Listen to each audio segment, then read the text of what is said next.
Di saat aku menggenggam tasbihku dan kamu menggenggam salibmu. Di saat aku beribadah ke Istiqlal, namun engkau ke katedral. Di saat bioku tertulis Allah Subhanahu wa Ta'ala dan biomu tertulis Yesus Kristus. Di saat aku mengucap Assalamualaikum dan kamu mengucap Salam. Di saat aku mengejak Al-Quran dan kamu mengejak Alkitabmu. Kita berbeda saat memanggil nama Tuhan. Tentang aku yang menengadakan tangan dan kau yang melipatkan tangan saat berdoa. Aku, kamu, kita. Bukan Istiqlal dan katedral yang ditakdirkan berdiri berhadapan dengan perbedaan namun tetap harmonis. Andai saja mereka memiliki nyawa, apa tidak mungkin mereka saling mencintai dan menghormati antara satu dan yang lainnya. Terima kasih. Salam. Assalamualaikum warahmatullahi wabarakatuh. Haram hukumnya masuk ke rumah ibadah orang lain. Haram. Saya tak nonton film ini sampai habis, baru menengok trailernya. Tapi di dalam itu yang bisa saya komentari, pertama masuk ke rumah ibadah. Karena Nabi tak mau masuk ke dalam tempat fihi surah wat tamathil, kalau di dalam itu ada patung berhala. Maka dalam Islam mazhab Syafi'i mengharamkan masuk ke dalam rumah ibadah di dalamnya ada berhala. Mazhab Syafi'i. Kita pakai mazhab apa? Mazhab Syafi'i. Dua, tentang masalah laki-laki perempuan berdua-duaan tak mahram. Anak-anak. La yakhluwanna rajulun ma'amra'atin illa ma'adhi mahramin. Oleh sebab itu maka kita jaga anak cucu kita dari perbuatan-perbuatan maksiat. Bahwa ada misi-misi sesuatu di balik ini semua, wallahu a'lam bishawab. Kita akan diminta tanggung jawab di hadapan Allah Subhanahu wa taala. Islam tak perlu diajari bagaimana berinteraksi sosial dengan saudara kita non muslim. Karena kita sudah lama bertetangga, apalagi orang Tanjung Pinang. Seandainya orang Tanjung Pinang ini ekstrim, tak akan ada orang Tionghoa di Tanjung Pinang, betul? Kita semuanya bisa menerima, siapapun yang datang semua bertetangga, berkawan, bersahabat. Tapi kalau sudah dalam masalah ibadah, ritual, tak ada tawar menawar. Wala ana abidum ma'abatum wala antum abiduna ma'abud lakum dinukum. Ini sekarang banyak yang tak bisa membedakan kebablasan, tak bisa membedakan mana toleransi, mana tolerasin. Harus bisa dibedakan. Jangan karena toleransi mengorbankan keyakinan akidah anak-anak kita. Nauzubillah. Dan orang-orang yang pernah di pesantren pun ketika menonton itu, ini bukan anak pesantren. Ya, kita toleransi aja nggak apa-apa. Kamu ibadah di sini, saya di sini. Kamu kamar sini, saya kamar sini. Tapi ketika berdoa di sini mengingkari, ya, yang itu nggak benar, ini yang benar. Ini mengatakan itu nggak benar, ini yang benar. Nggak akan maslahat kehidupannya. Ya. Makanya kata Buya Hamka dulu, kata Buya Hamka, sesungguhnya orang-orang yang terjebak dengan kemunafikan tingkat tinggi, yaitu orang yang hadir pada ibadah agama umat lain. Itu hipokrit paling tinggi kata beliau. Karena dia datang pada satu acara, hatinya mengingkari. Kok bisa hati orang mengingkari datang pada satu tempat yang ada? Ya. Anda diundang ke satu tempat, tapi Anda nggak suka dengan acaranya, segalanya Anda ingkari itu, tapi Anda hadir di situ, kan aneh itu. Ya. Itu paling aneh. Ya. Makanya pendiri Nahdlatul Ulama, Kiai Haji Muhammad Hashim Asy'ari, itu pernah menulis kitab.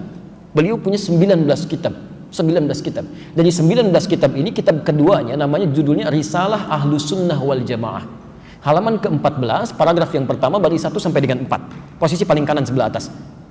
Di kitab ini itu disebutkan Pak Ibu sekalian. Kalau Anda lihat di halaman ke-9 ya, itu judulnya tentang Faslun Awwalu Dhuhuril Bid'ah fi Ardi Jawa. Pasal yang menerangkan tentang awal munculnya bid'ah di tanah Jawa. Bid'ah yang dimaksudkan bukan bid'ah fikih, bukan, tapi akidah. Jadi aliran sesat. Ya, aliran sesat. Kata beliau, "Wantisyaruha fi ardi Jawa wal mubtadi'ina fiha." Dan penyebarannya di tanah Jawa, di pelosok Jawa, dan orang-orangnya, tokoh-tokohnya. Itu begitu menyebutkan kalimat pertama, kata beliau, adalah penduduk Jawa itu seluruhnya. Seluruhnya itu Ahlus Sunnah wal Jamaah. Ahlus Sunnah wal Jamaah. Tapi tibalah kemudian di tahun 1330 Hijrah. Alfun wa thalathimi'atin wa thalathina hijriyatan. Tiba-tiba entah dari mana masuk paham-paham ke Jawa, merubah keadaan-keadaan ahli sunnah itu. Bahkan ada penyimpangan-penyimpangan. Ya. Halaman 10-nya paragraf kedua baris 1 sampai 3, posisi paling kanan sebelah bawah. Di antara aliran menyimpang itu, ini bukan kalimat saya, tapi saya bacakan kembali dari kalimat kitabnya. Wa minhum rafidhiyuna. Di antara aliran menyimpang itu yang bid'ah itu ada aliran Rafidah. Rafidah itu nama lain dari Syiah. Ya, disebut Rafidah dari kata rafadha artinya menolak. Karena Syiah itu menolak kekhalifahan Abu Bakar, Umar, Uthman. Ya, mereka katakan Ali yang berhak. Itu disebut oleh Syekh Hasim yang mendirikan Nahdlatul Ulama tanggal 31 Januari 1926. Itu aliran menyimpang. Dulu nggak ada Syiah. Tiba-tiba muncul kata beliau, ya yasbuna sayyidana Abu Bakr wa Umar radhiyallahu taala anhuma. Ya, mereka seringkali mencela ya kekhalifahan Abu Bakar dan Umar, semoga Allah meridhai kepada keduanya. Wa yubalighuna Ali bin Abi Thalib wa ahli baitihi. Ya, dan terlalu mengkultuskan Ali dan ahli baitnya. Kita harus menghormati, ya, menghormati, menyayangi ahli bait dan sebagainya, tapi tidak kemudian menjelek-jelekan sahabat yang lain. Ya. Tapi yang menarik di halaman 14, Masya Allah, Anda bisa pastikan, kata beliau, bahkan ditemukan ada orang-orang ya, yang ikut-ikutan ilal kanais. Maaf, ya, ke gereja. Kanais itu jamak dari kanisah, ke gereja. Jadi tahun 1330 itu sudah ada yang ikut-ikutan. Ya. Kan Portugis pertama kali yang membawa yang pertama kali membawa agama Kristen Katolik ke kita, ya, ke Nusantara. Tahun 1511 lewat Selat Malaka. Ya. Dia masuk ke wilayah timur, membawa 3 misi: gold, glory, and gospel. Ya. Gold, dia mencari rempah-rempah. Ya. Emas, dulu disebut dengan emas hijau.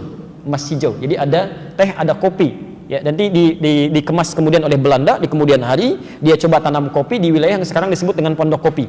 Tapi dia gagal.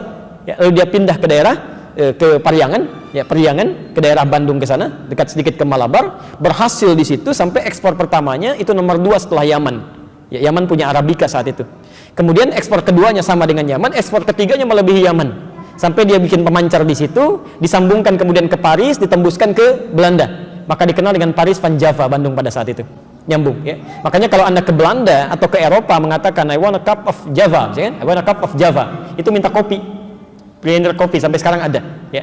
Sebagian kemudian diambil dari Pagar Alam yang Palembang di sana, ya. Makanya Anda akan temukan, dan biasanya itu kopinya Robusta, daerah-daerah sana, diambil dari sana, ya. Itu saya baca. Ini di kakak kami waktu ke Leiden itu teliti tentang kopi, kita diskusi, bawa, ya, sampaikan. Nah, itu poin-poin yang hadir ke kita. Saya sambungkan dulu. Kenapa nyampe ke kopi? Jadi Portugal bawa itu gold, glory, dia mencari ekspansi penjajahan, gospel, dia bawa kepercayaan dia, Injil. Ya. Dia datang kemudian dia sebarkan. Apa yang pertama dilakukan itu bangun tempat ibadah. Dalam bahasa Latin, bahasa Portugis disebut dengan igreja namanya, igreja. Lisan orang kita kan kadang suka menyingkat, ya, merubah berdasarkan perjalanan waktu. Igreja menjadi gereja. Di gereja itu bukan bahasa Indonesia, dari bahasa Latin asalnya igreja. Bagaimana cara ibadahnya? Pertama mereka datang ke situ, itu 2 hari setelah orang Islam ibadah. Di orang Islam umumnya hari Jumat mereka ke masjid, 2 hari setelah itu mereka berangkat ke igreja. Ya. Nah, cara menyembah orang-orang Katolik nih sampai sekarang itu nggak langsung menyembah Tuhannya, lewat perantara. Jadi kalau mau ditebus dosanya datang kepada Bapa, gitu kan, minta pengakuan dosa dan sebagainya. Disebut dengan Santo. Pada saat itu yang disembah Santo Domingo. Jadi ketika berangkat ditanya mau kemana mereka, nyembah Santo Domingo, ke gereja. Santo Domingo. Lisan orang kita senang menyingkat. Santo Domingo menjadi Minggu sampai hari ini. Tidak pakai o. Itu disingkat jadi Minggu. Minggu itu nggak ada, Pak, Bu, nggak ada. Itu bukan bahasa Indonesia asli, bukan. Ya, dulu Ahad, semua mengatakan Ahad. Ya, Santo Domingo disingkat jadi Minggu. Orang kita kan senang menyingkat, bahkan kadang jauh, ya. Saya kalau sejak di Timur Tengah olahraga, misal kita main bola, itu kalau ada Abdurrahman, orang Arab panggil Abdurrahman, ta'alina wazzi'. Abdurrahman sini oper bagi. Orang kita enggak. Man oper. Ali li dia di. Domingo, minggu. Hadirlah sampai hari ini. Di masa tahun 1330 Hijrah berkembang itu, Kiai Haji Hasyim Asy'ari memberikan fatwa, tidak boleh ikut-ikutan masuk ke gereja.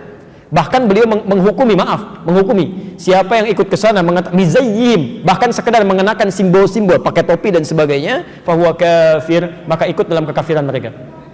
Man tasyabaha biqaumin fahuwa minhum. Itu keluar fatwa. Ya. Hati-hati Bapak Ibu sekalian, hati-hati, ya. Ini tidak mudah. Nah, yang jadi persoalan sekarang, kok bisa sekarang semakin berkembang? Ya. Saya nggak bisa memahami itu. Mohon maaf, saya tidak bisa memahami sampai hari ini. Kok bisa adzan berkumandang di tempat ibadah orang lain? Buka puasa di tempat ibadah orang lain, ngapain? Pantasan orang-orang singgah di masjid habis, ininya habis, dibawa ke tempat ibadah agama lain. Kan sholawatan di tempat ibadah agama lain, kan kacau situasi seperti itu. Ya. Itu nggak tepat, ya. Itu tidak tepat.